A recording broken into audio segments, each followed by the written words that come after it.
ওয়ালাইকুম আসসালাম। তুমি কেমন আছো বোন মেহেরুন্নেসা? আমি ভালো আছি বোন সুরাইয়া। তুমি কোথায় যাচ্ছ বোন সুরাইয়া? আমি আন্টিদের বাড়ি সিরিয়াল দেখতে যাচ্ছি। তুমি কোথায় যাচ্ছ? আমি দাসের চক দারুল উলুম মাদ্রাসায় পড়তে যাচ্ছি। মাদ্রাসা? মাদ্রাসা আবার কি? হায় আফসোস, মুসলিমের মেয়ে হয়ে মাদ্রাসা কি বোঝো না? যেখানে কোরআন হাদিস দিলাতি শিক্ষা দেওয়া হয়, যা থেকে আমরা জ্ঞান অর্জন করি। কোরআন হাদিস পড়লে আমাদের জীবন ধন্য হয়ে যাবে।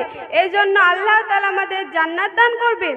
আচ্ছা বোন, তোমাকে এমন এমন প্রশ্ন করব যে তোমার মাথাটা ঘুরে যাবে। তুমি কি এমন প্রশ্ন করবে যে আমার মাথা ঘুরবে? শুনি তোমার প্রশ্ন। বলো তো বোন, কোরআন কি? কোরআন আল্লাহ পাকের বাণিজ্য কিতাব। বলো তো বোন, কোরআন পাকে কয়টি সূরা ও আয়াত ও কয়টি রুকু আছে? কোরআন পাকে 114টি সূরা, 6666 আয়াত ও 540টি রুকু আছে।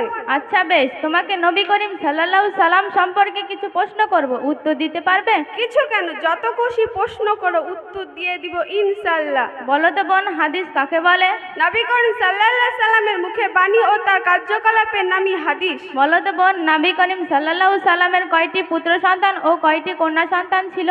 নবী করিম সাল্লাল্লাহু সাল্লামের 3টি পুত্র সন্তান ও 4টি কন্যা সন্তান ছিল। বলো তো বোন, কোন দোয়া পড়ে ঘর থেকে বের হলে বিপদ হয় না? আয়াতুল কুরসি পড়ে ঘর থেকে বের হলে কোনো বিপদ হয় না।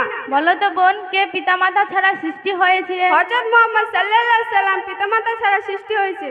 বলো তো বোন, হযরত আদম আলাইহিস সালাম সর্বপ্রথম মুখের কথা কি ছিলেন? হযরত আদম সাল্লামের সর্বপ্রথম মুখের কথা ছিল আলহামদুলিল্লাহ। বলো তো বোন, হযরত আদম আলাইহিস সালাম সর্বপ্রথম ও সর্বশেষে কি খেয়েছিলেন? হযরত আদম সাল্লাম সর্বপ্রথম আঙ্গুর ফল খেয়েছিলেন ও সর্বশেষে গন্ধম ফল খেয়েছিলেন। বলো তো বোন, 16 বছর বয়সে কোন যুবতী নারী পৃথিবীতে এসেছিলেন? মা হাওয়া 16 বছর বয়সে পৃথিবীতে এসেছিলেন। বলো তো বোন, হযরত আদম আলাইহিস সালাম ও মা হাওয়া আলাইহিস সালাম কোথায় মিলন হয়েছিলেন? হযরত আদম সাল্লাম ও মা হাওয়া আলাইহিস সালাম আরাফাতের ময়দানে মিলিত হয়েছিলেন। বলো তো বোন, কে পৃথিবী থেকে চন্দ্রকে দ্বিখণ্ডিত করেছিলেন? হযরত মুহাম্মদ সাল্লাল্লাহু সাল্লাম পৃথিবী থেকে চন্দ্রকে দ্বিখণ্ডিত করেছিলেন। বলো তো বোন, বেহেশতের খাদ্য কি? বেহেশতের খাদ্য হলো মাছের কলিজা। বলো তো বোন, বেহেশতের চাবি কি? আসসালাতু মিফতাহুল জান্নাত। বেহেশতের চাবি হলো জান্নাত। বলো তো বোন, নামাজের চাবি কি? নামাজের চাবি ওযু। বলো তো বোন, ওযুর চাবি কি? ওযুর চাবি বিসমিল্লাহ। বলো তো বোন, কোন কাজ করলে আল্লাহ নারাজ হয়? ঘরে প্রসাব করিলে আল্লাহ নারাজ হয় ও শয়তান আনন্দ পায়। বলো তো বোন, কোন কোন কাজ করলে আল্লাহ নারাজ হয়? বলো তো বোন, কোন সূরা পড়ে ঘর থেকে বের হলে বিপদ হয় না? হলো তো ওটা। কোন কাজ করলে আল্লাহ নারাজ হয়? বলো তো বোন, কোন সূরাকে কোরআন শরীফের জননী বলা হয়?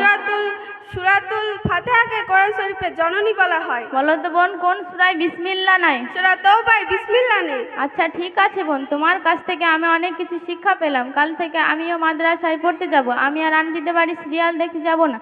তাই আমার ছোট ছোট ভাই বোনদেরকেও বলছি, তোমরাও কাল থেকে আমার সঙ্গে মাদ্রাসায় পড়তে যাবে ইনশাআল্লাহ। আচ্ছা বোন সুরাইয়া, তোমার কথা শুনে আজ আমি অনেক খুশি হলাম। আপনাদেরকে বলছি আমাদের জন্য দোয়া করবেন ইনশাআল্লাহ। আসসালামু আলাইকুম ওয়া রাহমাতুল্লাহি ওয়া বারাকাতুহু।